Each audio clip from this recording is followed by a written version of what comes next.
when my coworkers were asking me to help them out with their job because I was efficient and had extra time. I asked for a raise or to be put on an easier project. My boss said no because I made sure things were done on time and I was the only one who could actually do any of their work.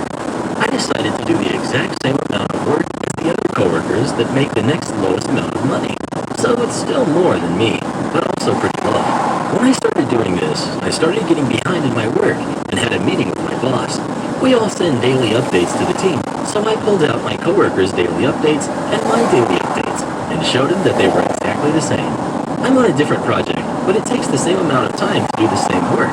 It's just that my project is more intensive. I asked to be bumped up to that coworker's salary, and if I was bumped up, I would do more work. He said no. I went to HR and they said talk to him. I talked to his boss, who told me to talk to him, who said no.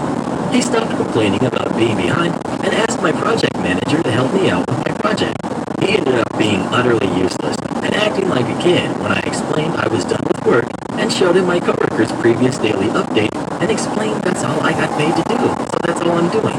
He basically just stalked me to watch what I was doing, but my boss only wanted proof I was actually in the lab, not that I was doing work.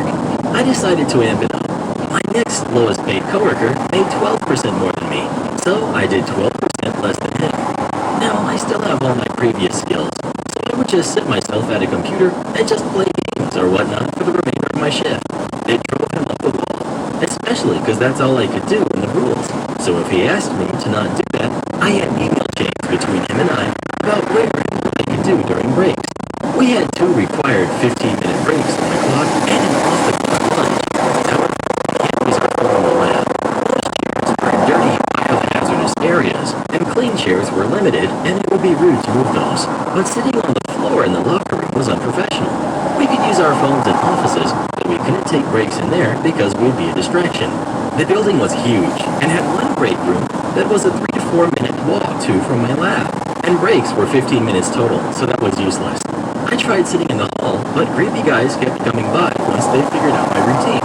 So I'm taking my breaks in the lab on the lab computer, but it's 15 minutes uninterrupted. If you get asked a question or interrupted in any way, then you restart your 15 minutes. There was no way I was going to be in the lab and it'd be quiet and I wouldn't get interrupted, especially if I went down the BuzzFeed quiz black hole. Everyone wanted to go at it as well.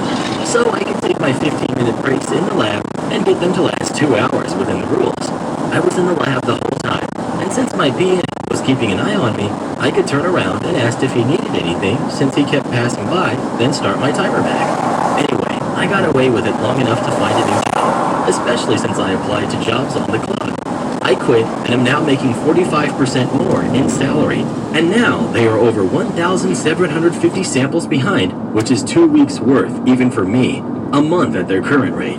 I never got more than 400 samples behind at my laziest, and that almost broke my laziness strike, as I actually have a work ethic. Upper management, meaning 2 or 3 people above his boss, are now getting involved to see why the samples are so far behind, and action is taken to look into what can be done. I am friends with 2 of my old coworkers. One apologized to me and said he thought I was lazy and not doing my work, but now it's even affecting him since 2 people were taken off his team to replace me, and I'm no longer organizing and cleaning. Messiness gives me extreme panic, so I always organized, just didn't let my boss know, and now my old coworker can't find anything because nothing is where it belongs. The other one passed my old boss and said, "Bet you wish you just gave her the $2 an hour she asked for." And he made a nervous laugh but didn't say anything. A wrong order and sweet vindication from another customer. I was recently telling a friend about this experience that happened to me a while back and has stuck with me ever since. I felt this crowd could appreciate and relate. I was working at this place that could best be described as a trendy, healthy-ish upscale diner.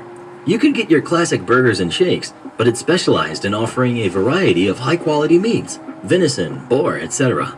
One slow afternoon, this woman came in for lunch. She was a semi-regular, and we were vaguely familiar with each other. She was always nice enough, and the interactions were always about as normal and transactional as they could be. She would get a typical business person lunch and be on her way. So this one particular afternoon, when I came to take her order, she wanted to know about the buffalo burger.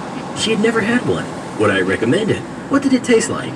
How did it compare to normal beef, etc.? The buffalo burger was my personal favorite.